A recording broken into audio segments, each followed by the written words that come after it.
સ્વાધ્યાય ટીવી.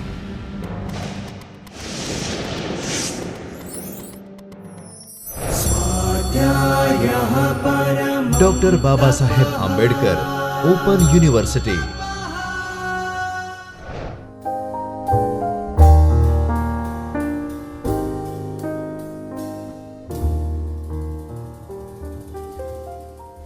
નમસ્કાર. Doctor Baba Saheb Ambedkar open યુનિવર્સિટીમાં આપ સૌનું હાર્દિક સ્વાગત છે. આત્મકથા અને ગુજરાતી આત્મકથાનો જ્યારે આપણે પરિચય મેળવી રહ્યા છીએ, આપણે આત્મકથા વિશે ઘણી વાતો પણ કરી, તમે સાંભળી એ વાતો, અને હવે આપણે આત્મકથા એક પ્રકાર છે, એવી જ રીતે બીજા અન્ય સાહિત્ય પ્રકારો પણ છે. એ પ્રકારો સાથે આત્મકથાનો કેવો સંબંધ છે એની આપણે અહીંયા વાત કરીશું. તો પૃથ્વી ઉપર જન્મ લેનાર દરેક સજીવનું જીવન તેના પોતાના માટે મૂલ્યવાન છે, કારણ કે તે આ જીવનને જીવતો હોય છે.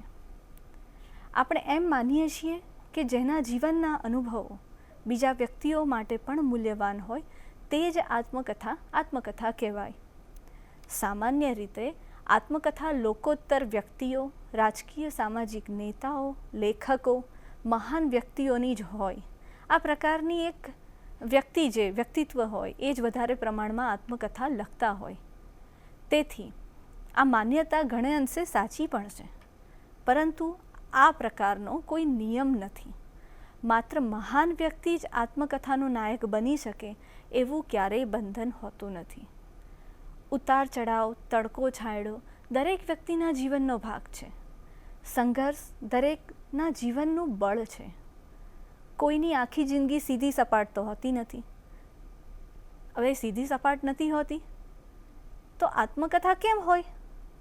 જીવનની જો સરસ પળે પળે અનુભવાતો જે રસ છે અને આપણે જે ઈચ્છતા હોય, તો જ્યારે આત્મકથા લખીએ તો રસાનુભવની અપેક્ષા વગર વાચક આપણી પાસે શું અપેક્ષા રાખે? આપણી પાસે એ અપેક્ષા તો અપેક્ષિત જ છે કે ઉતાર ચઢાવ, તડકી છાંયડી એમાં આવે. આત્મકથા જીવાઈ ગયેલા જીવનને ફરીથી સજીવન કરી રચવાનું એક માધ્યમ છે. માઇકલ એન્જેલો કોઈ પણ પથ્થરને જોતા એમને વિચાર આવે કે એમાં આ શિલ્પ ક્યાં છે. એમને કાયમ એ શિલ્પ જ દેખાતું, ફક્ત તેમાં બાકીનો વધારાનો ભાગ કોતરીને ઘટ્ટ કોચલામાંથી સુંદર શિલ્પ લાવવાનું કામ જ કરવાનું બાકી. જીવન એવો જ એક પિંડ છે. આત્મકથાકારે આ પિંડમાંથી કોઈ આકાર આપીને તેને સુંદર કલાકૃતિમાંથી એક આકૃતિ આપવાની હોય છે. આત્મકથા લખવાનો કાચો માલ તો જીવનના ખાટા મીઠા પ્રસંગો જ પૂરા પાડી દે છે, પણ તેમાંથી પ્રક્રિયા કરી કેટલો ભાગ કાઢવો અને કેટલો રહેવા દેવો એની સમજ દ્વારા આત્મકથાકાર સુંદર કલાકૃતિ રચી શકે છે. નવલકથા હોય, ટૂંકી વાર્તા, એકાંકી, નાટક જેવા દરેક સાહિત્ય પ્રકારમાં કદાચ કલ્પનાના તત્વો સત્ય સાથે રજૂ થઈ શકે, પરંતુ આત્મકથા જ એક એવું સાહિત્ય સ્વરૂપ છે મિત્રો, જેમાં કલ્પનાને કોઈ સ્થાન જ નથી. જીવનની વાસ્તવિકતા સાથે વણાયેલું સત્ય, અને તે પણ કડવું પણ હોઈ શકે, મીઠું પણ હોઈ શકે. રસપૂર્વક વાચકને લક્ષમાં લઈને લખવું એ ખૂબ જ કપરું કાર્ય આત્મકથાકારે કરવાનું છે. સાહિત્યના બધા સ્વરૂપો સ્વતંત્ર હોવા છતાં તેમનામાં રહેલી સ્વરૂપગત લાક્ષણિકતાના સામ્યને કારણે અથવા અનાયસે એકબીજા ઉપર પડતા પ્રભાવને કારણે તેમનો ક્યાંક ને ક્યાંક સંગમ થતો આપણને જોવા મળે છે. સાહિત્યનું કોઈ પણ સ્વરૂપ એક જ ચોકટામાં બંધાઈને રહેતું નથી. સમય, કાળ તેમજ કૃતિ પ્રમાણે તેમાં ફેરફાર થતા જ રહે છે. સાચો કલાકાર તે દિવાલોને પાર કરીને જાય છે, નવું સ્વરૂપ પ્રસ્તુત કરે છે. આમ છતાં તેમાં એક કરતાં વિશેષ સ્વરૂપોની સીમાઓ ઓતપ્રોત થઈ જતી હોય એમ આપણને જોવા પણ મળે છે. તેને રૂઢિગત ચોકતામાં ગોઠવી આપણે એવું નથી કરી શકતા, છતાં એકબીજાની સીમાઓમાં ભળી જતા અને એકબીજાની અસર ઝીલતા અન્ય સ્વરૂપોનો આત્મકથાના સ્વરૂપ સાથેનો પરસ્પર સંબંધ હવે આપણે તપાસીએ તો એની અંદર સૌ પ્રથમ આપણે જોઈએ તો આત્મકથા અને જીવન ચરિત્ર. અત્યાર સુધી આપણા સાહિત્યમાં આપણે જોયું કે જીવન ચરિત્ર સાહિત્યનો એક વિશિષ્ટ પ્રકાર છે અને આત્મકથા જીવન ચરિત્રનો એક વિશિષ્ટ પ્રકાર છે. આપણે આવું જ સમજતા હતા. આવું જ અત્યાર સુધી જે પણ આપણે સમજીએ છીએ, જાણીએ છીએ, મોટે ભાગે કોઈકને સામાન્ય રીતે તમે પૂછો તો તમને આવો જ જવાબ મળે. પણ આ પ્રથા અને માન્યતા ગ્રહણ આપણે કેમ કરી? તો એનું કારણ છે કે આત્મકથા અને જીવન ચરિત્રના નજીવા ગણવામાં આવતા ભેદને કારણે તેને સ્વતંત્ર સાહિત્ય સ્વરૂપ ગણવામાં આપણને ખંચકાટ અનુભવવા મળે છે.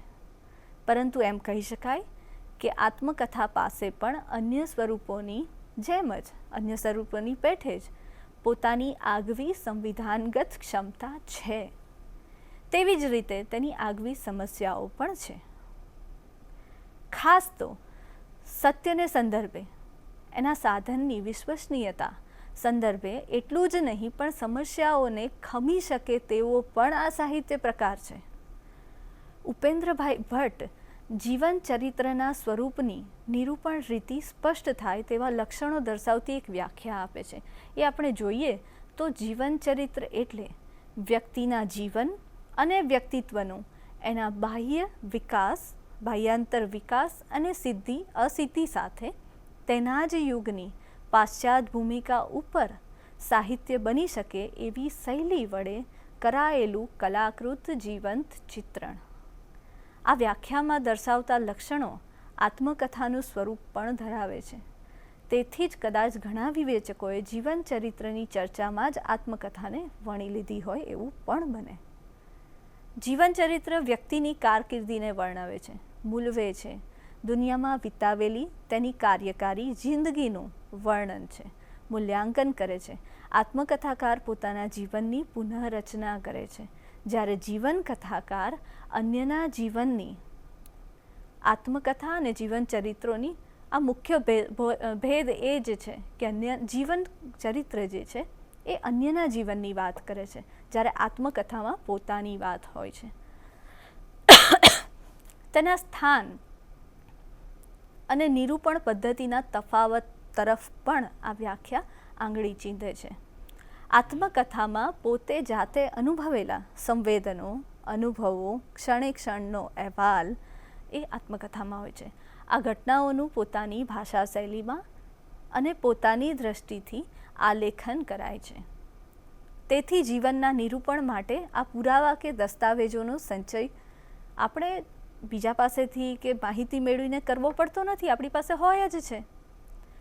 આત્મકથાની મૂળ સામગ્રી જ સ્મૃતિ છે, જે સહાયક પણ છે. છતાં હવે પોતાની સ્મૃતિ બીજા કરતાં અન્યને કેટલી પ્રભાવિત કરી શકે એવી હોડની આ ચર્ચા છે. એ તો ખરી જ, પરંતુ આ જ બાબતો જીવન ચરિત્રકાર બીજાના જીવનને નિરૂપતો હોવાથી તેણે પહેલાં તો અન્યના જીવન વિશેની વિગતોનો સંચય કરવો પડે. ચરિત્ર નાયકની ડાયરી, આત્મકથા કે પત્રોનું વાંચન કરવું પડે, અવલોકન કરવું પડે તથા તેના સ્વજનો, મિત્રો, તેના જીવન સ્થળો એટલે જન્મ સ્થળ હોય, એના જીવનના જે ટર્નિંગ પોઈન્ટ્સ આપણે જેને કહીએ, માઇલસ્ટોન કહીએ, એવા જે એના માટેની અમુક વ્યક્તિઓ સાથે મુલાકાત લેવી પડે, એ બધા ચકાસવા પડે. તેના જીવનમાં આકાર લઈ ચૂકેલી ઘટના, બનાવોની સચોટ વિગતોની સહાયથી તેના જીવન વિશે તે જાણે છે. આ બધી વિગતોની ચકાસણી પછી ચરિત્ર નાયક સાથેની પોતાની ઓળખ એ પાકી કરે છે. જીવન ચરિત્રમાં ચરિત્ર લેખક અને ચરિત્ર નાયક અલગ અલગ હોવાથી પ્રાપ્ત થયેલી માહિતી, વિગતોની વૈજ્ઞાનિક ચકાસણી આપણે કરવી જ પડે અને સત્યતા અને યથાર્થતાને આંતરદૃષ્ટિથી મૂલવવી પણ પડે. કારણ કે લોંગફેલો એમ કહે છે કે autobiography is a product of first hand experience અને biography of second hand knowledge. Autobiography અનુભવ છે, પ્રથમ આપણે હાથે આપણને જે થયેલો હોય એ અનુભવ, અને બાયોગ્રાફી છે એ માહિતી આપણે બીજા દ્વારા મેળવીએ છીએ, એટલે એ સેકન્ડ હેન્ડ નોલેજ છે. આત્મકથા અને જીવનકથાના આ ભેદને કારણે તેની નિરૂપણ રીતિ પરત્વે બંને જુદા પડે છે. જીવન ચરિત્રકારની સામે ચોક્કસ વ્યક્તિ ઊભું હોય છે. ચરિત્ર નાયકની ચોક્કસ ઓળખ હોય છે.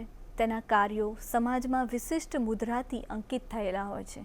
તે સંકલિત સામગ્રીના આધારે વ્યક્તિ ચિત્રણ કરે છે. તેનું કાર્ય પોર્ટ્રેટ એટલે કે પેઇન્ટર જેવું છે, જે પડેલ સામગ્રીને મઠારવાનું કામ કરે છે.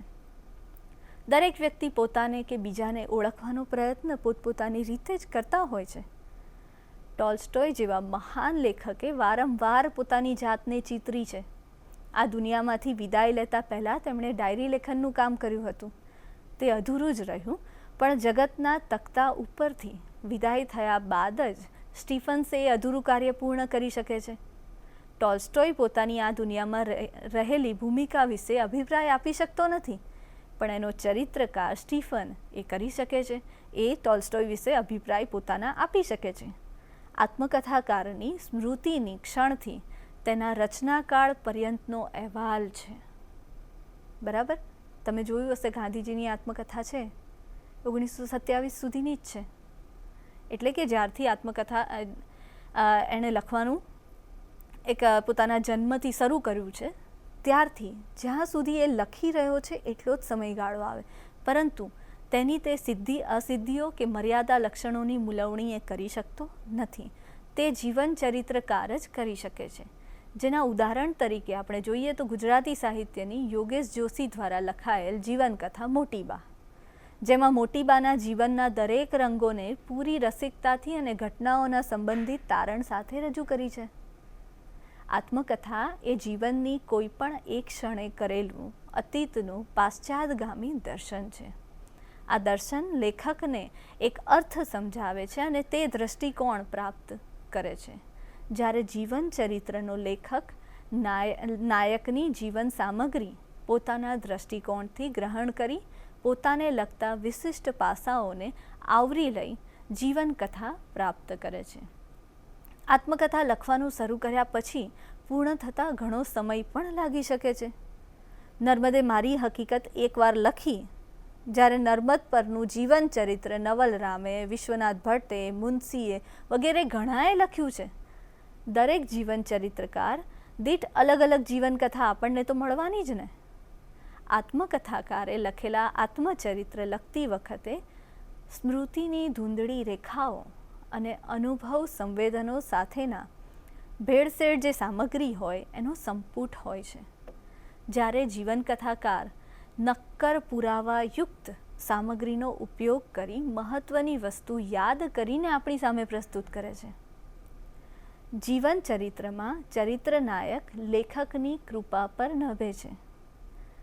ચરિત્ર લેખક તેને જેમ ઈચ્છે તેમ ચિતરી શકે, જ્યારે આત્મકથામાં ઓછામાં ઓછું ચરિત્ર નાયકે બીજાની કૃપા પર નભવું પડે. આત્મકથામાં તો પોતાના અનુભવો છે, એટલે એમાં બીજા ઉપર નભવાની વાત નથી. એમાં આપણે ધારીએ, આત્મકથાકાર ધારે એ રીતે પોતાની જાતને ચિતરી શકે, પોતાને થયેલા અનુભવોને વર્ણવી શકે, જ્યારે જીવન ચરિત્રમાં એવું નથી થઈ શકતું.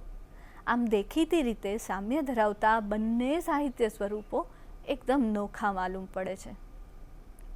આ બંને સાહિત્ય સ્વરૂપોમાં આપણે ઘણીવાર કહીએ બાયોગ્રાફીની આગળ ઓટો લગાવીએ એટલે ઓટોબાયોગ્રાફી થઈ જાય, પણ એ એટલું લગાવવાથી એના કોન્સેપ્ટમાં, એના અનુભવ, એના વર્ણન, એની કથા એ બધામાં બહુ મોટો ફરક પડે છે. આત્મકથા આપણે લખીએ તો આપણે આપણા જન્મથી લઈ અને જ્યાં સુધી લખી છે ત્યાં સુધીનો જ સમય આવે, જ્યારે જીવનકથામાં તો જે જીવનકથાકાર છે એ જે વ્યક્તિ ઉપર જે વ્યક્તિની જીવનકથા લખી રહ્યો છે એનો સમગ્ર બેકગ્રાઉન્ડ જેને કહીએ, એનું આખું જ ઇતિહાસથી લઈ અને એના મૃત્યુ સુધીના સમયગાળાને જીવન ચરિત્રકાર વર્ણવી શકે છે. જ્યારે આત્મકથાકાર પોતાના મૃત્યુને કેવી રીતે વર્ણવે? આત્મકથા તો લખાય જ નહીં તો પછી. આ જ રીતે બીજો એક બહુ જ સરસ પ્રકાર છે મિત્રો, એ આત્મકથા અને આપણે તુલના કરીએ તો સંસ્મરણ સાથે. આ બંને વચ્ચે પણ બહુ નજીકનો સંબંધ છે. નાની અમથી ભેદરેખા છે, પણ છે ખરી. આત્મકથા અને સંસ્મરણ એ અનુભવોના આટાપાટા ઉપર ગૂંથાતા સ્મૃતિ આધારિત સાહિત્ય પ્રકારો છે. આત્મકથામાં આખી જિંદગીની રંગભૂમિ પર ભજવાયેલા દરેક દૃશ્યોની સ્મૃતિ, પરંતુ સંસ્મરણમાં ચોક્કસ ઘટનાઓ, સમયગાળો કે સ્થળ સંબંધિત સ્મૃતિને અંકિત કરવાની પરિપાટી છે.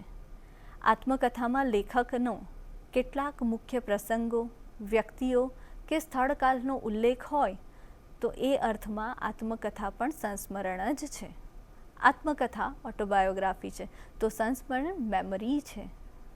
આમ સાધારણ રીતે નિરખતા બંને સ્વરૂપ સરખા લાગે, તેથી બંને વચ્ચે ભેદરેખા દોરવી આપણને મુશ્કેલ થઈ પડે. બંને વચ્ચે ભેદ દોરવો હોય તો કહી શકાય કે આત્મકથા સ્વની કથા છે, જ્યારે સંસ્મરણ એ સ્મૃતિ કથા છે. આત્મકથામાં આત્મકથા લખનાર વ્યક્તિ મહત્વ ધરાવે છે, જ્યારે સંસ્મરણમાં સ્મૃતિ મહત્વની છે. સંસ્મરણકાર પોતાને જે ગમ્યું અને જે મહત્વનું લાગ્યું હોય તે મુક્ત રીતે લખી શકે છે. આત્મકથાકારે તટસ્થ રહી પોતાને પ્રિય લાગતી બાબતો જ દર્શાવી એવું નથી, પરંતુ અપ્રિય લગતી જે બાબતો હોય પણ મહત્વની બાબતો હોય એને સત્યનિષ્ઠ ઉલ્લેખ કરવો પણ જરૂરી બને. જ્યારે સંસ્મરણમાં જીવનમાં બનેલી પ્રિય અપ્રિય બનાવો કે સ્મૃતિ આપણે ટાળવી હોય તો ટાળી પણ શકાય. પૂર્વગ્રહ અને પક્ષપાતનું વલણ આત્મકથા માટે ખૂબ જ હાનિકારક છે, જ્યારે સંસ્મરણમાં તેમ બનતું નથી. તેમાં એ આપણે કરી પણ શકીએ છીએ. સંસ્મરણ એ એવા બનાવોનો ગુચ્છ છે, તે સ્મૃતિ કથાકારનો પ્રિય તથા જાહેર જીવન સમક્ષ ફુવારા રૂપે આલેખવાનો તેનો નેમ હોય છે. બંને સાહિત્ય સ્વરૂપોમાં બાહ્ય જીવનનું આલેખન જોવા મળે છે, પરંતુ સંસ્મરણો નિરૂપણની સાથે કે લાગણી સાથે જોડાયેલી યાદો પણ આપે છે. આત્મકથાકારનો જોખ કદાચ પોતાના જીવનને તપાસવાનો, આત્મનિરીક્ષણ કરવાનો હોઈ શકે, પણ સંસ્મરણમાં તે હેતુ ફક્ત આનંદનો કે માહિતીનો જ હોય છે. લેખકનું ધ્યાન જગત પ્રત્યે લાગતું હોય, સ્વની કથાને બદલે એમાં એના આપ્તજનોનો વિચાર હોય, પરંતુ તે સર્વ લેખકના વ્યક્તિત્વના ચાલકબળ બનીને આવે તો એ સ્વની શોધ આત્મકથાને ઘડે છે. તેથી વિરુદ્ધ આત્મકથા લખવાનો આશય હોય પણ લેખક સ્વમાં ખોવાઈ જાય અને બાહ્ય ઘટનાઓને નિરૂપણ અને સંવેદના કે લાગણીનો જોખ વધી જાય તો આત્મકથામાંથી કૃતિ સંસ્મરણ બની જાય તેવી ભીતિ રહે. અલગારી રખડપટ્ટીની જેમ આ જગતને ભરપેટ જોયા પછીનું ચિત્રણ પણ સંસ્મરણમાં હોઈ શકે. તે સિવાય વનાંચલની જેમ બાળપણમાં માણેલી પ્રકૃતિને વાગોળવાની સ્મૃતિકથા અને પગલે પગલે ચહેરા ફૂટે ભરત પરીખનો વતનની સ્મૃતિઓનો સંગ્રહ પણ આપણને મળે છે. વિશિષ્ટ સામાજિક દરજ્જો ધરાવનાર વ્યક્તિ કે અંગત એવી વિશિષ્ટ માન્યતા તરફ ઢળીને લખાયેલું લખાણ આત્મકથાની હરોળમાં આવી શકે છે. કિશનસિંહ ચાવડાએ જીપ્સીની આંખે અને અમાસના તારામાં સંસ્મરણો આલેખ્યા છે. કાકા સાહેબ કાલેલકરે સ્મરણ યાત્રામાં બાળપણના સંસ્મરણો આપ્યા જ છે ને, તો રવિન્દ્રનાથ ટાગોરે પણ રેમિનિસન્સ આપ્યા છે. કમલા પરીખે શૈશવથી સંધ્યા સુધીની સ્મૃતિકથામાં બાળપણની જીવન સંધ્યા સુધીના સ્મરણો ગૂંથે છે. કૃતિના બાહ્ય દેખાવને જોઈએ તો આ બંને સાહિત્ય સ્વરૂપોની વચ્ચે ભેદ ખૂબ જ પાતળો છે, છતાં પણ બંનેને એક ગણી તેનું અલગ અસ્તિત્વ ભૂસી શકાય નહીં. મિત્રો, આપણે આત્મકથા અને જીવનચરિત્ર એમાં શું સામ્ય છે, ભેદ છે, અને આત્મકથા અને સંસ્મરણોમાં શું સામ્ય અને ભેદ છે જોયો. હવે એક બીજો પ્રકાર, સાહિત્ય પ્રકાર છે જે બહુ તમને એની કૃતિઓ બહુ ઓછી મળે સાહિત્યમાં. એટલી બધી નથી મળતી જેટલી નવલકથા મળે, ટૂંકી વાર્તાઓ મળે, એવા સંગ્રહો, કાવ્ય સંગ્રહ મળે. પણ આ સાહિત્ય પ્રકાર પણ ખૂબ જ મહત્ત્વનો છે અને આત્મકથા સાથે એક એનો નાતો પણ છે. એવો એક સાહિત્ય પ્રકાર છે એ આત્મકથા અને ડાયરી. ડાયરીને આપણે રોજબરોજની આત્મકથા કહી શકીએ. કવિ બકર ઠાકોરે તેને દિન કી નામ આપે છે, તો તેના બીજા પર્યાય તરીકે જોઈએ તો રોજનીશી કે વાસરિકા, વાસરી, દૈનંદિની આપી શકાય. આવા બધા ઘણા નામ છે આ ડાયરી સ્વરૂપના. તો ડાયરીની સાથે આત્મકથા કેટલું બધું સામ્ય ધરાવે છે કે તેને રમણલાલ જોશી આત્મકથાની જ બાલ આવૃત્તિ કહેવા પ્રેરાય છે. ડાયરીનો આત્મકથા સાથે ગાઢ નાતો હોય જ, કારણ કે ડાયરી આત્મકથા અને જીવન ચરિત્ર માટેની કાચી સામગ્રી પૂરી પાડે છે. ડાયરી લેખકો પોતાના જીવનમાં બનેલી ઘટનાઓ તથા રોજબરોજની અનુભવાતી ક્ષણોને, કે તે પછી ક્ષુલ્લક હોય કે મહત્ત્વની, પણ તાજી જ નોંધાય છે. જરૂરી નથી કે ડાયરી લેખ રોજે રોજ ડાયરીમાં નોંધો લખે જ. તે ઘણીવાર 2-4 દિવસ કે પછી થોડા સમય નિયમિત લખ્યા બાદ અઠવાડિયે કે વર્ષે કે પછી પણ તબક્કાવાર પણ લખાયા જાય. પરંતુ તે લખાય તે અનુભવ દ્વારા ઘૂંટાયેલી નહીં, પણ તાજા સંવેદનોની રૂપરેખા બને છે. જ્યારે આત્મકથા જીવનના એક પડાવ પર પહોંચ્યા બાદ વીતી ગયેલ ક્ષણોનું અનુભવની આંખે કરેલું ચિત્રણ છે. ડાયરીનું લખાણ ક્યારેક નરસિંહ રાવની રોજનીશીની જેમ ટાંચણ સ્વરૂપનું પણ હોય, તો ક્યારેક ગોવર્ધન રામની મનન નોંધની જેમ અહેવાલ સ્વરૂપે હોય છે. આ ઉપરાંત નરોત્તમ પલાણની એક અધ્યાપકની ડાયરી એ ડાયરી સ્વરૂપનું નોંધપાત્ર ઉદાહરણ બને છે. ક્યારેક તો ડાયરી એટલું તો વિસ્તૃત સ્વરૂપ ગ્રહણ કરે છે કે તે પ્રત્યે સંવેદન અને પ્રત્યેક શ્વાસનો ઇતિહાસ આપી જાય એવું આપણને લાગે છે. આત્મકથા અને ડાયરી એ બેઉ સ્વરૂપો વચ્ચે એક સ્પષ્ટ ભેદ છે. આત્મકથા એ ભાવક નિરપેક્ષ ન હોઈ શકે, જ્યારે ડાયરી ભાવક નિરપેક્ષ હોઈ શકે. ડાયરી ક્યારેક અંગત સંદર્ભ માટે હોય છે, ક્યારેક ડાયરી દ્વારા એકત્રિત થયેલી સામગ્રી કાચી સામગ્રીનું કાર્ય કરે છે. આમ ડાયરીને અંગત એટલે કે પર્સનલ સ્વરૂપે આપણે કહી શકીએ. તેથી એમ કહી શકાય કે ડાયરી સહૃદય મિત્રોની ગરજ સારે છે. ઘણીવાર આપણે નથી કહેતા કે કોઈ વ્યક્તિ છે એકલતા અનુભવે છે, અથવા તો એને કોઈ વાત કહેવી છે અને છતાં કોઈને નથી કહેવાતી, તો આપણે શું કરીએ? આપણે પોતે પણ એ જગ્યાએ હોય તો આપણે શું કરીએ? લખવા બેસી જઈએ. કાગળ ઉપર આપણી ભાવના, આપણી સંવેદના અને આપણી સાથે બનેલી જે પ્રિય અપ્રિય ઘટના છે એ આપણે કાગળ પર ઉતારીને, કલમ દ્વારા કાગળ પર ઉતારીને હળવા બનીએ છીએ. એવો બધાને જ અનુભવ હોય. મિત્રો, તમને પણ આવો કોઈ અનુભવ હશે. વ્યક્તિની મોકળાશ અને પોતાના હૃદયની વાત તેમાં આપણે લખીએ છીએ, તો ક્યારેક તેનાથી વિશેષ પોતાના મનોમંથનો, આકાંક્ષાઓ, ક્ષતિઓ અને સિદ્ધિઓ દ્વારા ખૂબ જ અંગત સુખ દુઃખ પ્રગટ કરી શકે છે. આવા જ એક ડાયરી સ્વરૂપને સિદ્ધ કરતી કૃતિ હમ ભી ક્યા યાદ કરેંગે છે, જેમાં શેખ આદમ આબુવાલાની ડાયરીનું સિરાજ રંગવાલા સંપાદન કરી પ્રકાશિત કરે છે. આત્મકથા જીવનની યાત્રા કોઈક સ્થળે આવી શરૂ થાય છે, જ્યારે રોજનીશી રોજે રોજ લખાય છે. આ લક્ષણ જ ડાયરી અને આત્મકથાને એકબીજાથી વિખૂટા પાડે છે. ડાયરીમાં રહેલી કાચી સામગ્રીનો વિવેકપૂર્વક ઉપયોગ કરીએ તો એ આત્મકથા સાહિત્યમાં સ્થાન પામી શકે છે. ડાયરીમાં બનાવેલા તક્ષણ મનના ઉઠતા ભાવોનું એ ચિત્રણ છે. કેટલાક બનાવો, ઘટનાઓની તાત્કાલિન અસરની એમાં નોંધો હોય છે. તેમાં પણ ક્ષણે ક્ષણના સંવેદનોનું કૌમાર્ય સુરક્ષિત રીતે આલેખાય છે, જ્યારે આત્મકથામાં એવું બનતું નથી. આત્મકથાકાર આત્મકથાને જ્યારે આકૃત કરે છે, ત્યારે પાછલા જીવનમાં બની ગયેલા પ્રસંગોને ડાપણ, અનુભવ અને સમયની સરવાણી પર ચકાસીને મૂકે છે. આત્મકથાકાર વીતેલી ક્ષણોમાં બની ગયેલી ઘટનાઓના આદિ અંતથી પરિચિત હોય છે, જ્યારે ડાયરી લેખક આરંભથી જ એનાથી પરિચિત હોય છે, પણ અંતથી એ ક્યારેય પરિચિત હોતો જ નથી. આ ડાયરીનો ક્યાં અંત થશે કોઈને નથી ખબર. હા, એ વ્યક્તિને પણ નથી ખબર કે આ હું ડાયરી 1 વર્ષ માટે લખું છું, 1 મહિના માટે લખું છું કે આખી જિંદગી માટે લખું છું.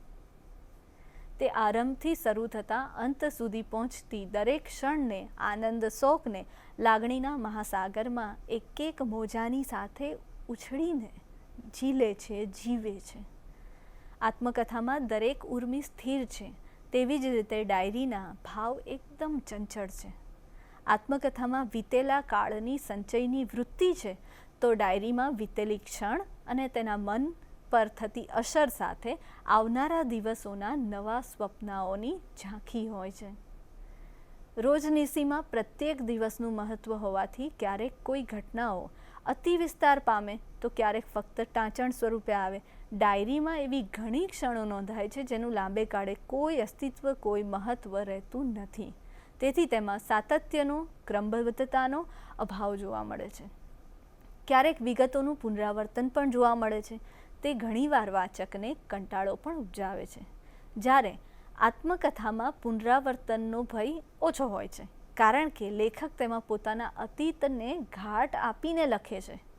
અહીં વિગતો, તથ્યોના સ્વીકાર, પુરસ્કાર કે તિરસ્કાર એની રચના ક્ષણ ગૃહિત પરિપ્રેક્ષ્યને અવલંબીને કરાતો હોવાથી તે ડાયરીથી વિરુદ્ધ લાંબા સમયગાળાનો અંદાજો છે.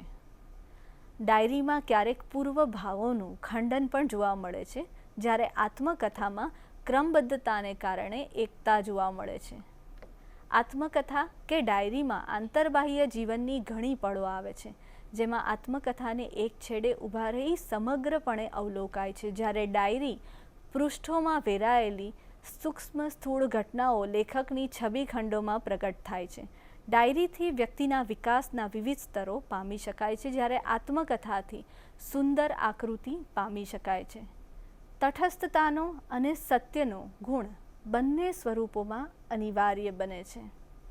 આમ ડાયરી એ આત્મકથા માટે પૂરક અને ઉપકારક સામગ્રી પૂરું પાડતું સ્વરૂપ છે. તે સ્વના ઇતિહાસના મહત્ત્વ અને સત્યતાને પામે છે. ડાયરી એ નદીની જેમ પ્રવાહે ગતિ કરતું સ્વરૂપ છે, અને આત્મકથા એ તટસ્થતાની અવસ્થા દરમિયાન લખાતું સ્વરૂપ છે. ડાયરી યોજના અને તેને પામવાના તબક્કાઓ દર્શાવે છે, તો આત્મકથા તેના પરિણામને સ્પષ્ટ કરે છે. આ રીતે આપણે આત્મકથા અને ડાયરી વચ્ચે શું ભેદ છે એ આપણે જોયો. હવે આપણે જોઈશું આત્મકથા અને પત્ર સાહિત્ય. પત્ર એ લિખિત સંદેશ છે જે બીજી વ્યક્તિને મોકલવામાં આવે છે. પત્ર કળાત્મકતાના ઉદ્દેશ્ય સાથે લખાતો નથી, છતાં બિનસાહિત્યિક તો નથી જ. તેમાં પણ મૂલ્યો ધરાવતા શૈલી સામર્થ્ય કે આલેખિત વિષયો હોય જ શકે. પત્રમાં ઘણીવાર સાહિત્યિકતા સાથે ઉર્મિઓની ઉપસ્થિતિ જોવા મળે છે. કલાપીના પત્રોમાં તેમના જીવનની નિરૂપાયેલી અનેક સ્થૂળ સૂક્ષ્મ વિગતો, ખાસ તો તેમાં નિરૂપાયેલા પ્રણય ત્રિકોણથી ઊભા થતા સંઘર્ષની અસંખ્ય ક્ષણોના આલેખનને કારણે કવિશ્રી સુંદરમ એ પત્ર સંપુટને અબદ્ધ જીવનકથા કહેલ છે. પત્ર અને આત્મકથા વચ્ચે સામ્ય કે વૈષમ્ય શોધવાના ઉપક્રમનું બીજ સુંદરમનું આ વિધાન સાબિત કરી આપે છે. પત્ર અને આત્મકથા વચ્ચે સામ્ય છે તો ભેદરેખા પણ છે, પરંતુ જ્યારે એ પોતાની પાતળી ભેદરેખા એકબીજામાં ઓગળી જાય તો બિલકુલ આપણને ખબર જ ના પડે. કહેવાય જ નહીં કે આ પત્ર સાહિત્ય છે કે આત્મકથા છે.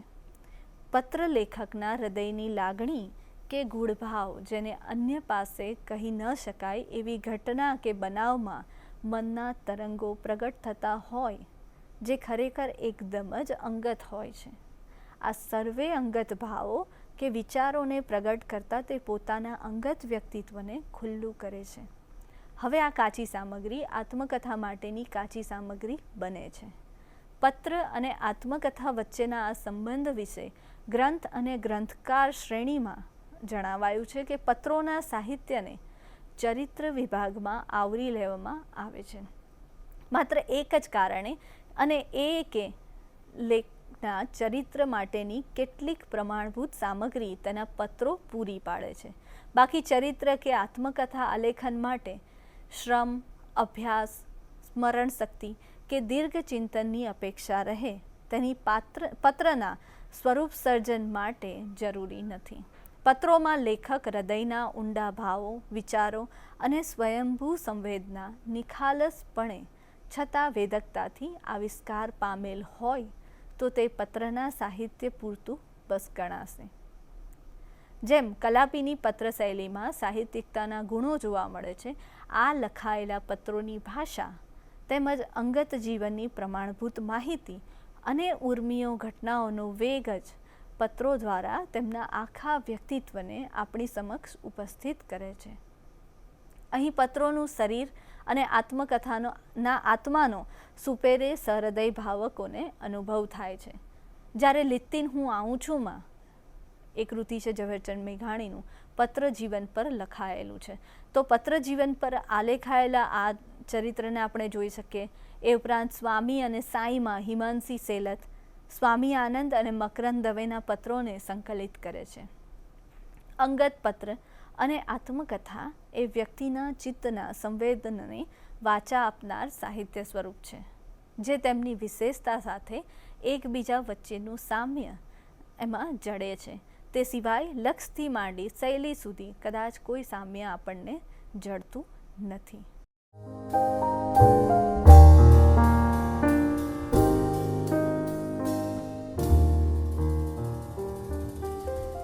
આપણે આત્મકથા સાથે ઘણા બધા પ્રકારોને, સાહિત્ય પ્રકારોને જોયા. હવે આપણે જોઈશું આત્મકથા અને પ્રવાસ નિબંધ. પ્રવાસ નિબંધ એ લેખકના રસ, રુચિ અને તેમની સાથે પ્રવાસમાં આવનાર ઘટના, પરિસ્થિતિ અને તેની સાથે જોડાયેલા વ્યક્તિઓનો ચિતાર આપે છે. તો આત્મકથા જીવનરૂપી પ્રવાસમાં તેમની સાથે જોડાયેલ વ્યક્તિ, સમય, સ્થળની પરિપાટી પર બનતા બનાવોનો પરિચય કરાવે છે. આત્મકથાનો નાયક જો અનેક સ્થળે ગયો હોય તો વ્યક્તિત્વ ઘડતરમાં ફાળો આપતા સ્તરોને ક્રમબદ્ધ કરી પ્રવાસની વિગતો આપે છે, જેને આત્મકથામાં સ્થાન મળે છે. આ સામ્ય હોવા છતાં બંનેના છેડામાં સામ્ય નથી. આત્મકથા વ્યક્તિના સમગ્ર જીવનનો આલેખ છે, જ્યારે પ્રવાસ શરૂ થતાં વ્યક્તિ કે કર્તાના પ્રવાસના વિગતોનું નિરૂપણ થાય છે, એટલે પ્રવાસ પૂરો થાય ત્યાં એનો અંત આવી જાય.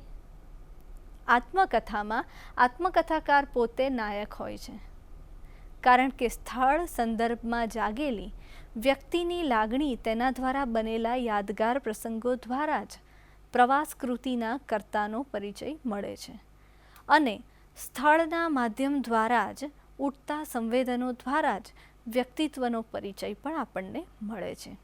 આમ છતાં પ્રવાસ નોંધમાં સ્થળના મુકાબલે સ્વ ગૌણ રહે છે. સ્વ એકદમ ગૌણ હોય જ છે, જ્યારે આત્મકથામાં સ્વનું જ મહત્વ છે, અને સ્થળકાળ ઘટના એ વ્યક્તિત્વ ઉપસાવવાના સાધન માત્ર આત્મકથામાં હોય છે. પ્રારંભિક ભેદની વાત કરીએ તો પ્રવાસકૃતિ વાચકને સ્થળની જાણકારીમાં રસ હોય છે, તો આત્મકથામાં વ્યક્તિના જીવનને જાણવામાં રસ હોય છે. પ્રવાસની સાથે તે સ્થળ સાથે જોડાયેલી ઘટનાઓ, ઇતિહાસ, દંતકથા વગેરે માહિતી આપણને મળે છે, જ્યારે આત્મકથામાં આ દરેક વસ્તુ વ્યક્તિના જીવનનો ભાગ બની જવાથી આજુબાજુની જે આપણે જે ઘટના જોઈએ, આપણે જે સ્થળ જોઈએ, સ્થળ, કાળ, બનાવ, એ બધું વ્યક્તિના જીવનનો ભાગ બની જતા આ બધી જે વસ્તુઓ છે એ ગૌણ બની જાય છે.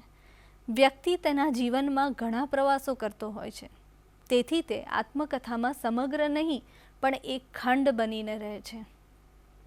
ગુજરાતી સાહિત્યમાં આત્મકથા અને પ્રવાસ બંને સાહિત્ય પ્રકારે સુમેળ ધરાવતી કૃતિ ચંદ્રવદન મહેતાની ગઠરિયા શ્રેણીને કહી શકાય.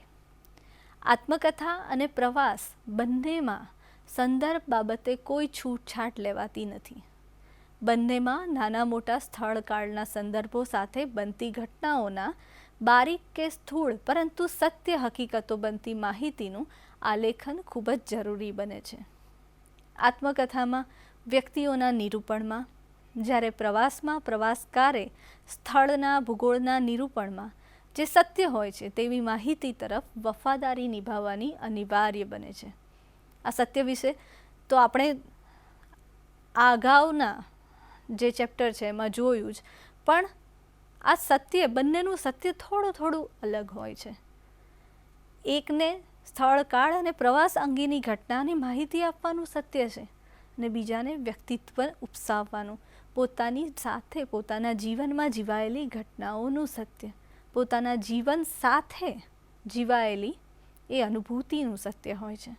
આમ પ્રવાસમાં આત્મકથાના અંશો મિશ્રિત હોય છે, પરંતુ તે સંપૂર્ણ આત્મકથા તો નથી જ.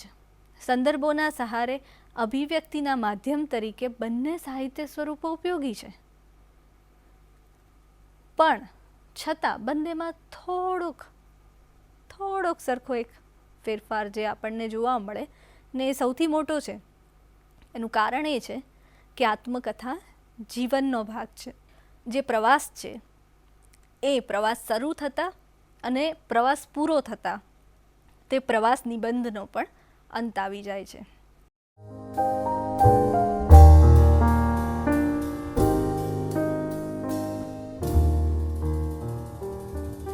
હવે આપણે જોઈએ આત્મકથા અને નિબંધ. ફ્રેન્ચ લેખક મોન્ટેઇને નિબંધ સાહિત્ય સ્વરૂપનો જનક ગણવામાં આવે છે.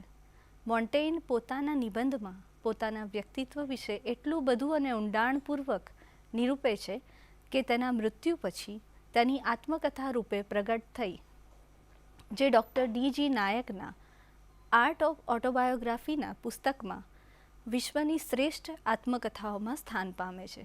આ પુસ્તકમાં બીજા નિબંધકાર ચાર્લ્સ લેમ્બની પણ પસંદગી કરાઈ. આ નિબંધ અને આત્મકથા એકબીજાની સાથે ખૂબ જ ઘનિષ્ઠ સંબંધ ધરાવતા સાહિત્ય સ્વરૂપો છે.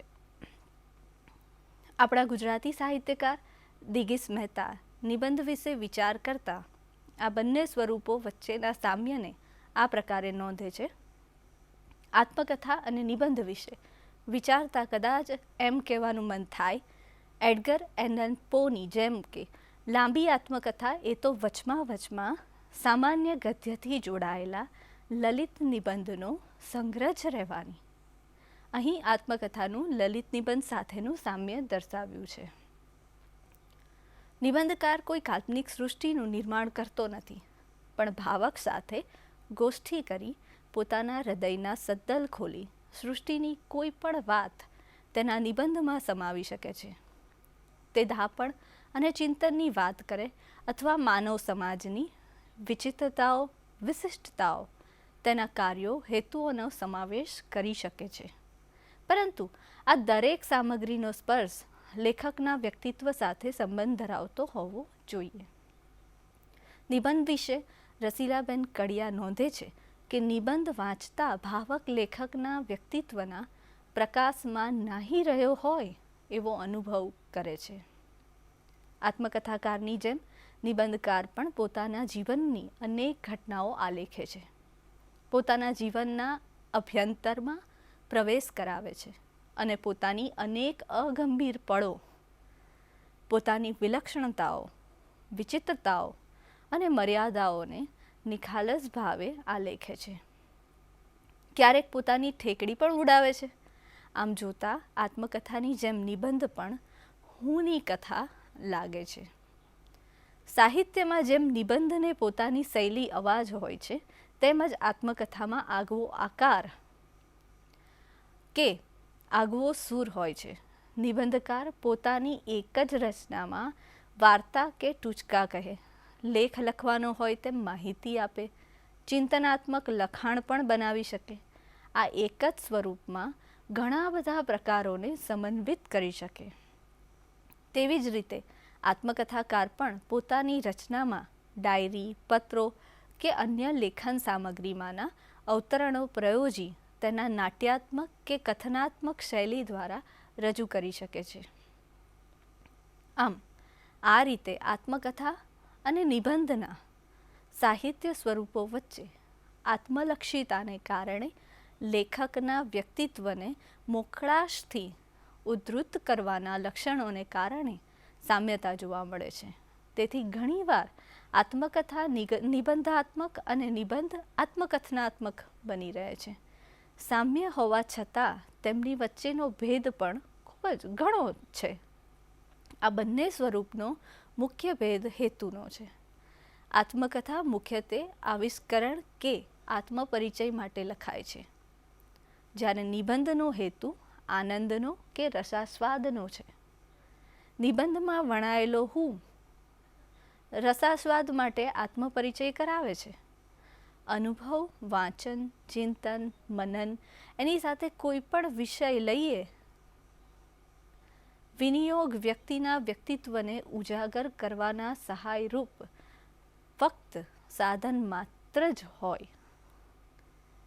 આ જ હેતુસર કલ્પનાનો પણ સહારો લેવો પડે તો લે છે. જ્યારે આત્મકથામાં વ્યક્તિત્વની ઓળખ તેના જીવનના તથ્યો દ્વારા જ થાય છે. આત્મકથા હુંના ઇતિહાસ રૂપ છે, તો નિબંધ યદચ્છા વિહાર છે. આ વિશે પ્રેમશંકર ભટ્ટ લખે છે. આત્મકથામાં ઐતિહાસિક સત્યનું દર્શન અને આલેખન પ્રાણરૂપ હોય છે. નિબંધમાં કલ્પોન્ત સર્ગશક્તિ નિર્મુક્ત રમણા કરતી હોય છે. બંને સ્વરૂપો હું પ્રત્યેના વલણમાં ભિન્નતા છે. નિબંધકાર માટે હું એ શોભા છે, જ્યારે આત્મકથાકાર માટે બિનઅંગત બની તટસ્થ બનવાનું અનિવાર્ય છે. નિબંધનો હું આત્મકથાના હું જેટલો વાસ્તવિક હોતો નથી. નિબંધકાર કલ્પનાના અંશોને ખીલવી શકે છે, જ્યારે આત્મકથાકારે વાસ્તવિક સત્યને સજ્જડપણે જકડાઈ રહેવું પડે. તે ફક્ત નિરૂપણ રીતિમાં જ કલ્પનાની મદદ માંગી શકે છે. નિબંધમાં જીવનની હકીકતો વીજળીની પેઠે આવતી જતી, પણ આત્મકથામાં તો તેના પાયા ઉપર નભેલી જ હોય છે. નિબંધમાં આસપાસની ભાવસૃષ્ટિ, જગત, વિચારો વિખરાયેલા હું દ્વારા નિર્બાંધપણે કલ્પનાના જગતમાં ઉડી શકે, જ્યારે આત્મકથામાં આ દરેક સાધન સત્યની એરણ પર પણ ચકાસવા પડે. નિબંધ લેખકની અંતઃસ્ફૂર્ણાનું પુષ્પ છે, જ્યારે આત્મકથા પોતાના જીવાયેલા જીવનની ક્રિયા પ્રતિક્રિયાનું વટવૃક્ષ છે. નિબંધકાર વિષયને એવી રીતે બહેલાવે છે કે જાણે વિષયથી પોતાની જાત સુધીની સફર ના ખેડી હોય. વાચકને પોતાની સાથે પોતાના કલ્પના જગતમાં ખેંચી જાય છે. મિત્ર બની સાથ આપે એવો ઘનિષ્ઠતાનો અનુભવ આપણને નિબંધમાં થાય છે. તેમાં નિબંધ આંતરયાત્રામાં, આ નિબંધ જે આખો જોયો, એનું વર્ણન જોયું, એ આંતરયાત્રામાં પરિણમે છે. નિબંધનું આસ્વાદન કરી શકીએ, આત્મકથાનો પરિચય મેળવીએ છીએ. તે જ પરિચય રૂપ આત્મકથા નિબંધ બનતા રસિક અને આસ્વાદ્ય સ્વરૂપ ધારણ કરે છે. તેના ઉત્તમ દ્રષ્ટાંત તરીકે જયંત પાઠકની સ્મૃતિ કથાના વનાંચલ નિબંધ સંગ્રહરૂપી આત્મકથામાં પ્રગટ થાય છે. આત્મકથાકાર હોય કે નિબંધકાર હોય, સત્યની શોધ પોતપોતાનો રસ્તો કંડારી આપે છે. નિબંધકાર કલ્પનાનો વિચ્છેદ અને સત્યની યથા રજૂઆતની અપેક્ષા એની પાસેથી રહે, પણ આમ પણ એ નિબંધ પાસે આપણને ન મળે, પણ આત્મકથાકાર માટે એ ખૂબ જ જરૂરી છે. આમ પણ ઉત્કૃષ્ટ આત્મકથાકાર વાસ્તવ દ્વારા વસ્તુના મર્મમાં પહોંચી યથાર્થને, સત્યને પામવાનો પ્રયાસ કરે છે. નિબંધ આત્મકથાના પ્રમાણમાં સંક્ષિપ્ત રચના છે. નિબંધ એક કેન્દ્રી છે. તે એક જ વિષયને વૈવિધ્યતાથી જુએ ચકાસે છે, જ્યારે આત્મકથા વિવિધ ઘટના, સંવેદનો, વિષયોને એક જીવનમાં ગ્રહણ કરે છે. નિબંધ સ્વયં સંપૂર્ણ રચના છે. આત્મકથા રચનાકાળનું બયાન હોવાથી અપૂર્ણતા રહેવાની. આપણે આગળ પણ જોઈ ગયા કે આત્મકથા તો આપણે જ્યાં સુધી લખીએ છીએ ત્યાં સુધી જ લખાવાની, આપણા મૃત્યુ પર્યંત તો આત્મકથા લખાતી નથી. આત્મકથામાં સર્જન અને અંગત જીવન એકાકાર છે. નિબંધમાં સર્જકની કલમને કોઈ બાદ નથી. આમ બંને સાહિત્ય સ્વરૂપ વારંવાર એકબીજાના ક્ષેત્રમાં પ્રવેશી બંને વચ્ચેના ભેદને ઓગાળવાનો પ્રયત્ન કરે જ છે. છતાં એ જ તથ્ય વિવેચનની નવી દિશા પણ ખોલી આપે છે.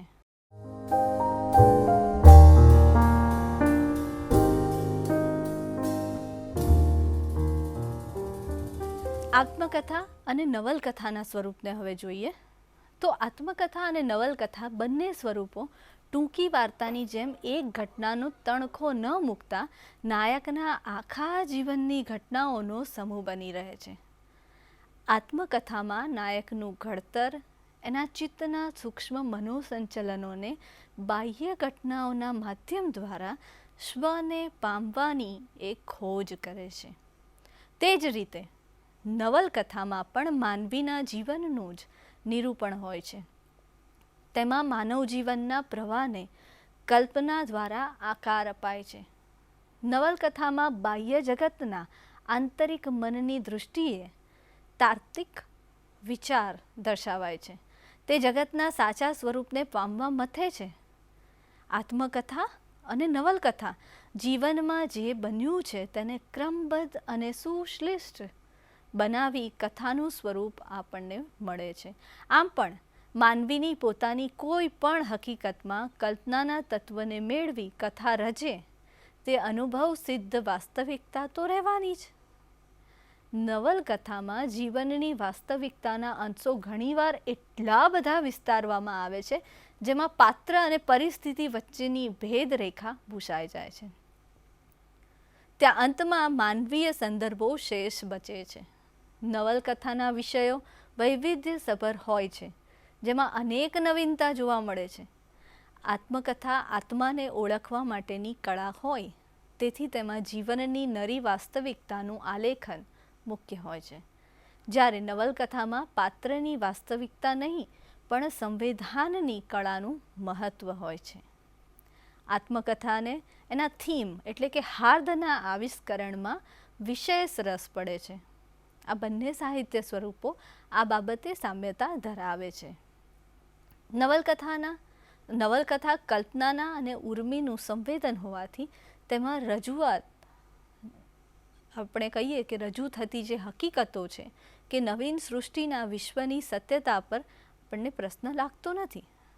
આમ છતાં તેમાં નિરૂપાયેલું જગત વાસ્તવિક લાગે તેવી અપેક્ષા તો રખાય જ છે, જેની છૂટછાટ આત્મકથાકારને મળતી નથી. આ બંને સાહિત્ય સ્વરૂપો વચ્ચે સૌથી મોટો ભેદ એ છે કે નવલકથાની સૃષ્ટિનું સર્જકે નિર્માણ કરવાનું છે, જ્યારે આત્મકથામાં વાસ્તવિક સૃષ્ટિને પુનઃજીવિત કરી વાચક સમક્ષ પ્રસ્તુત કરવાની છે. નવલકથાકાર હકીકતોની દુનિયા ઉપરાંત નવા તથ્ય પણ શોધે છે, જ્યારે આત્મકથાકાર તે કરી શકતો નથી. આત્મકથાકાર નવલકથાકાર જેવી સર્જકતાની જવાબદારી અનુભવતો નથી. નવલકથાકાર પોતાની નવલકથામાં એક કલ્પનાતીત જગત ઊભું કરી માનવ જીવનની સમસ્યાઓના નવા ઉકેલ આપી શકે છે, જ્યારે આત્મકથાકાર પોતાના ઘટના સાથેના અનુભવ સિવાય વધારાનું કંઈ પણ દર્શાવી શકતો નથી. આત્મકથાકારે જીવનને જીવંત બનાવવાની જરૂર પડતી જ નથી.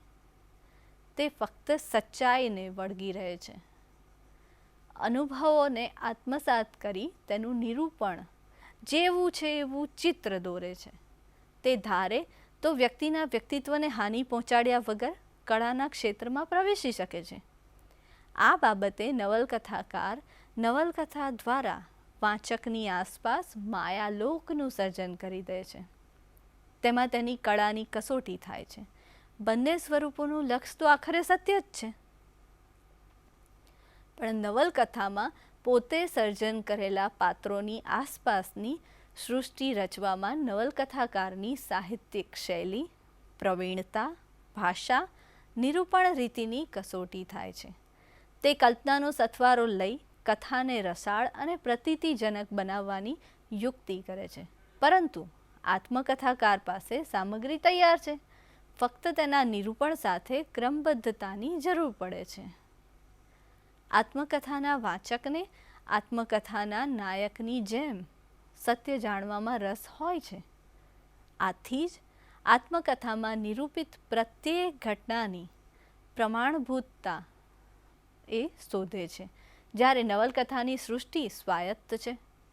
આત્મકથાની અપેક્ષાએ નવલકથામાં મુક્ત કલ્પના વિહાર, વિશિષ્ટ સ્થળકાળ, ભાષા શૈલી, કલ્પન, પુરાકલ્પનનો વિનિયોગ સર્જક કરતો હોય છે.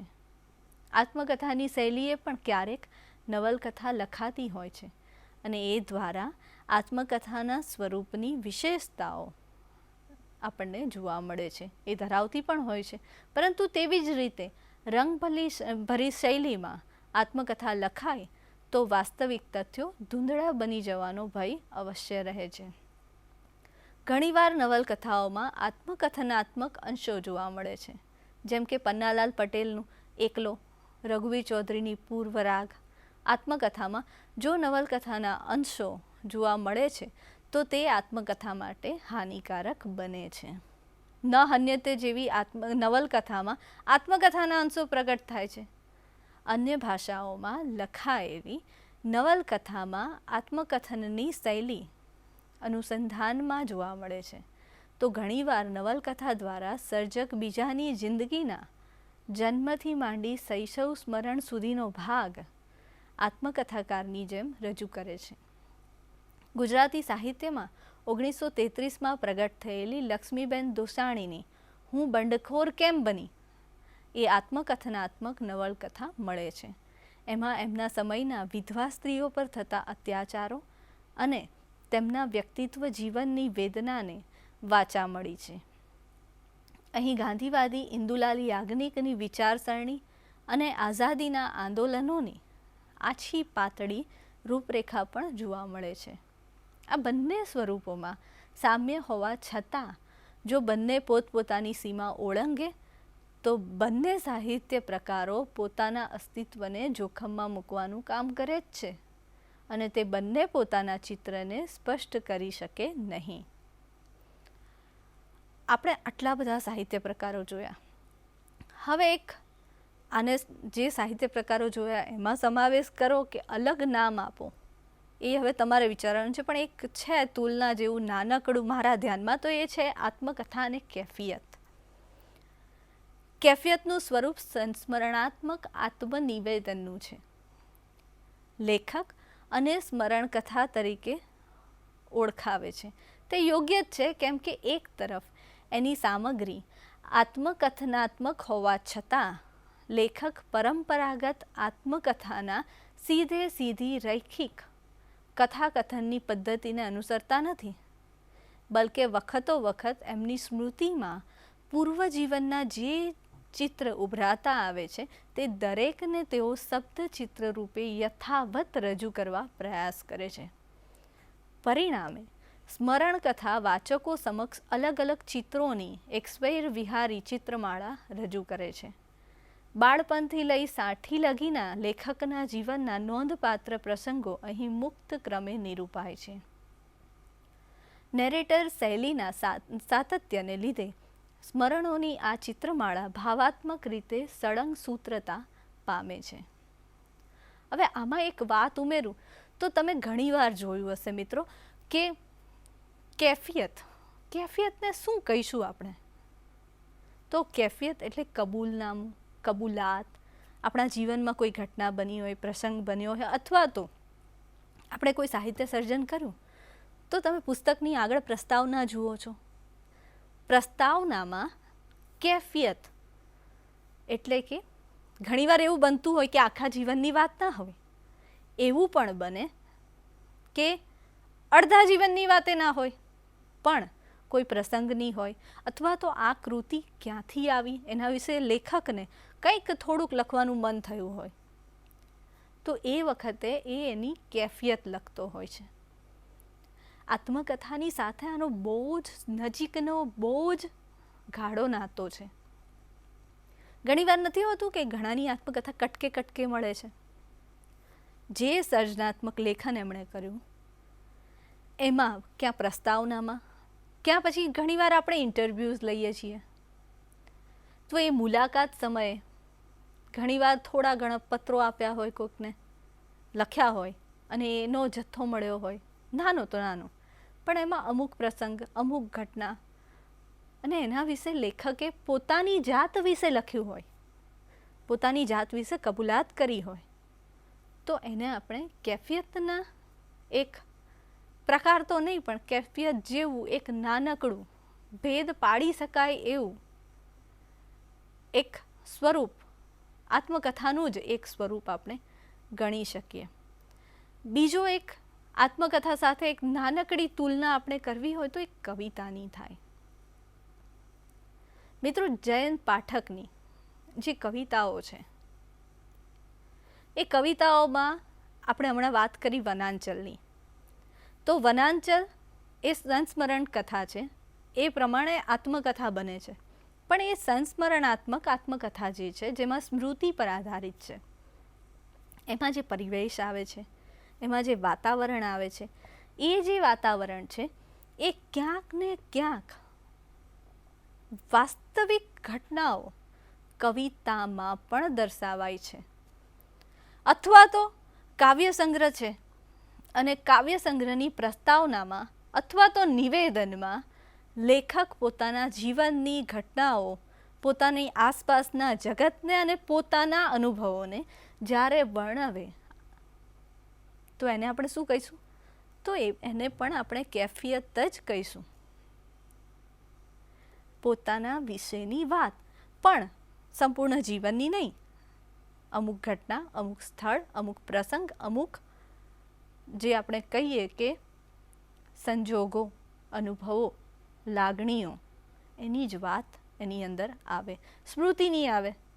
સ્મૃતિ પણ આપણે કહી શકીએ કે અમુક સ્મૃતિ આપણે જાણીએ છીએ કે આપણે આત્મકથા જ્યારે લખવા બેસીએ અથવા તો આત્મકથા જેવું કંઈક એક પ્રસંગ પણ લખવા જઈએ ને, તો જ્યારે એ બન્યો હોય છે એવો ને એવો આપણને યાદ નથી રહેતો. એ સ્મૃતિઓ જ હોય છે. તો એ સ્મૃતિની સાથે સંકળાયેલી જે સંવેદનાઓ છે એ કોઈ સર્જનાત્મક કૃતિમાં આવે.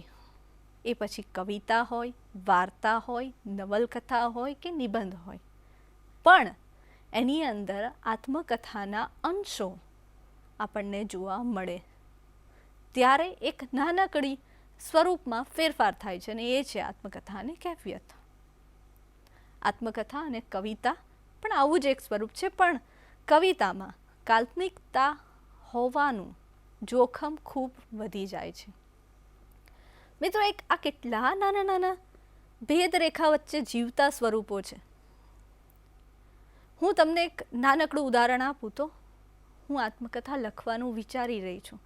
દરરોજ લખું છું મારા જીવનની ઘટનાઓ, તો એને આત્મકથા કહીશું? તો ના, એને રોજનીશી કહીશું. ચલો, એવું નથી કરતા. આપણે એવું કરીએ કે મારા જીવનની જે મેજર ઘટનાઓ બને, જે ઘટનાઓ યાદગાર હોય એવી બને, એને ઉતારું પાના ઉપર. તો એને શું કહીશું? તો ડાયરીના સ્વરૂપમાં જતું રહેશે. મને કોઈકે કહ્યું કે તમારા જીવનમાં આ ઘટનામાં શું બન્યું હતું, અને મેં એને પત્ર લખ્યો, તો પત્ર શૈલી થઈ ગઈ. મને મારું બાળપણ યાદ આવ્યું, મારા માતા પિતા યાદ આવ્યા, એ ગામડાનું નાનકડું ઘર, એની મેડી, એ યાદ આવી. મેં ઉમેર્યું એની સાથે એ આખું વાતાવરણ. હું ગૌણ બની ગઈ અને વાતાવરણ મહત્ત્વનું બની ગયું, સંસ્મરણ થઈ ગયું. હું મારા પરિવાર સાથે ફરવા ગઈ અને મેં ત્યાંની ઘટનાઓ નિરૂપી, પ્રવાસ થઈ ગયો. મારા જીવનમાં બનેલી ઘટનાઓ આખા જીવનની મને વિચાર આવ્યો કે મારે લખવું જોઈએ, અને એમાં થોડાક અંશો એવા રહ્યા કે જેમાં હું આ કરી શકતી હતી અથવા તો બીજા આ કરી શકતા હતા, એવી શક્યતાઓ આવી, એવી થોડીક કલ્પના આવી. તો એ તો નવલકથા થઈ ગઈ. આ જ રીતે આ નાના નાના સ્વરૂપો સાથેની આ નાની નાની ભેદરેખાઓ, આત્મકથાની વચ્ચેની આ પ્રકારો સાથેની ભેદરેખા આપણે અહીં જોઈ છે. આટલા સાહિત્ય પ્રકારો સાથે આત્મકથાને જોયા પછી જે આત્મકથાની છબી ઉત્પન્ન થાય છે તે એ છે કે આત્મકથા એટલે તટસ્થતાના દ્રષ્ટિબિંદુથી સત્યને સાથે લઈ અનુભવ સિદ્ધ વ્યક્તિને કેન્દ્રમાં લખાયેલી બાહ્ય જગતની ક્રિયા પ્રતિક્રિયા દ્વારા જીવનની સમગ્રતાને પામી તેનું સુશ્લિષ્ટ નિરૂપણ અને એક અખિલ વ્યક્તિત્વનું દર્શન એટલે આત્મકથા. આત્મકથામાં વ્યક્તિની વ્યવહારુ પ્રતિભા કરતાં પણ વધારે મહત્ત્વની કૃતિમાં ચિતરાતી વ્યક્તિની પ્રતિભાનું છે. આત્મકથાકાર જીવનની વિગતો રોજનીશની જેમ ગોઠવી આપે છે કે રજૂ કરે તેમાં કલાને આકાર મળતો નથી. પણ સાહિત્ય ક્ષેત્રે પ્રતિષ્ઠિત આત્મકથા તે જ બની શકે જેમાં આત્મકથાકાર રિપોર્ટર નહીં પણ કલાકાર બને. નહીં તો આત્મકથા ઇતિહાસ છે, અહેવાલ છે, બનીને રહી જાય. કારણ કે આત્મકથા વ્યક્તિના જીવન સાથે સમાજનું, સંસ્કૃતિનું અને આસપાસનું વાતાવરણ પણ ચિત્રિત કરતી હોય છે. આત્મકથા એક સ્વતંત્ર સાહિત્ય પ્રકાર છે. તે સ્મૃતિના સથવારે ચાલતું અને સર્જકના પ્રામાણિકપણા ઉપર ટકતો દોહલો સાહિત્ય પ્રકાર છે. ઘણીવાર આત્મકથાને સ્વતંત્ર સાહિત્ય પ્રકાર તરીકે ઘણી ઉપેક્ષા મળી છે. આપણા દેશ ઉપરાંત પશ્ચિમમાં પણ તેનું ખેડાણ ઓછું થયું છે અને મોડું પણ થયું છે. છતાં તેનું અસ્તિત્વ ટકાવી આપણા જગતમાં ઊંડા મૂળિયા નાખી એ બેઠું જ છે. આપણે અહીંયા સાહિત્ય, અન્ય સાહિત્ય પ્રકારો સાથે આત્મકથાનો કેવો સંબંધ રહ્યો છે એના વિશે ચર્ચા કરી. અસ્તુ. स्वाध्यायः परमं तपः.